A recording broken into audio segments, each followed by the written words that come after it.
Hello everybody, welcome to Initial Solution. In this video tutorial, I will show you how to change time on Windows.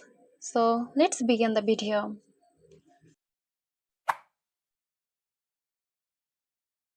Click on the Start menu and select Settings.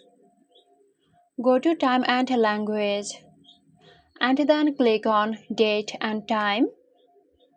Under Set Time Automatically, toggle it off.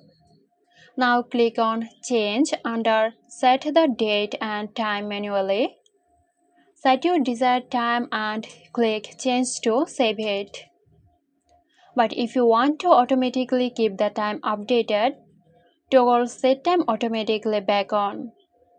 And that's it. Now you know how to change the time on Windows. I hope this video helped you out.